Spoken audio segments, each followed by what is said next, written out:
ಮಹದೇಶ್ವರ ಬೆಟ್ಟ ಪುಣ್ಯಕ್ಷೇತ್ರದಲ್ಲಿ ಮಹಾಶಿವರಾತ್ರಿ ಅಂಗವಾಗಿ ಅಪಾರ ಜನಸಂಖ್ಯೆಯಲ್ಲಿ ಭಕ್ತಾದಿಗಳು ಆಗಮಿಸಿ ಮಹದೇಶ್ವರ ಸ್ವಾಮಿ ಸನ್ನಿಧಿಯಲ್ಲಿ ತಮ್ಮ ಪೂಜೆ ಹರಕೆ ಕಾಣಿಕೆಗಳನ್ನು ಸಲ್ಲಿಸಿದರು. ಈ ಸಂದರ್ಭದಲ್ಲಿ ಒಳಗೆ ದೀಪಾಲಂಕಾರ, ಹೂವಿನ ಅಲಂಕಾರ ಸೇರಿದಂತೆ ಪ್ರಸಾದ ವಿನಿಯೋಗ, ವಿಶೇಷ ಪೂಜೆ ಮತ್ತು ಇಡೀ ದಿನ ಸಾಂಸ್ಕೃತಿಕ ಕಾರ್ಯಕ್ರಮಗಳು ಮತ್ತು ವಿಶೇಷವಾದಂಥ ಪ್ರಸಾದ ವಿನಿಯೋಗ ಮತ್ತು ಲಾಡು ಪ್ರಸಾದ ಲಕ್ಷಾಂತರ ಲಾಡುಗಳು ಸಹ ಭರ್ಜರಿ ಮಾರಾಟವಾಗಿದೆ ಮತ್ತು ಹೂವಿನ ಅಲಂಕಾರ ಭರ್ಜರಿಗೆ ಕಾಣ್ತಾ ಇದೆ.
ಒಂದೆಡೆ ಚಾಮರಾಜನಗರ ಜಿಲ್ಲೆ ಮಲೆಮಹದೇಶ್ವರ ಬೆಟ್ಟದಲ್ಲಿ ವಿಶೇಷವಾದರೆ ಇತ್ತ ಮೈಸೂರು ಜಿಲ್ಲೆ ನಂಜನಗೂಡು ಶ್ರೀಕಂಠೇಶ್ವರ ಸ್ವಾಮಿ ಸನ್ನಿಧಿಯಲ್ಲಿ ಅಪಾರ ಭಕ್ತಾದಿಗಳು ಬೆಳಗಿನ ಜಾವ 3 ಗಂಟೆಯಿಂದ ಪ್ರಾರಂಭವಾದ ವಿಶೇಷ ಪೂಜೆ ಮತ್ತು ಅಭಿಷೇಕಗಳಿಗೆ ಭಾಗವಹಿಸಿ ಭಕ್ತಾದಿಗಳು ತಮ್ಮ ಸೇವೆ ಹರಕೆ ಕಾಣಿಕೆಗಳನ್ನು ಸಲ್ಲಿಸಿದರು. ಪಂಚಾಮೃತ ಅನೇಕ ಪೂಜಾ ಕಾರ್ಯಗಳು ಇಲ್ಲಿ ನೆರವೇರಿತು.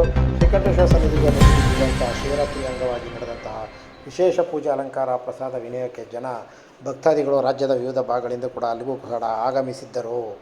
ನಂಜುಂಡೇಶ್ವರನ ದರ್ಶನ ಮಾಡಿ ಪುನೀತರಾದಂಥ ಅಪಾರ ಭಕ್ತಾದಿಗಳ ಸಂಖ್ಯೆ ಇಲ್ಲಿ ಶ್ರೀಕಂಠೇಶ್ವರ ಸನ್ನಿಧಿಯಲ್ಲೂ ಕೂಡ ಜಮಾಯಿಸಿದ್ದರು. ಮೂಡಲಧ್ವನಿ ಹವಳ ಪಬ್ಲಿಕ್ ಪವರ್ ಕನ್ನಡ ಯೂಟ್ಯೂಬ್ ಚಾನಲ್ಗೆ ಒಮ್ಮೆ ಸಬ್ಸ್ಕ್ರೈಬ್ ಮಾಡಿ, ಬೆಲ್ ಐಕಾನ್ ಪ್ರೆಸ್ ಮಾಡಿ, ಹೊಸ ವಿಡಿಯೋಗಳನ್ನ ನೋಡ್ತಾ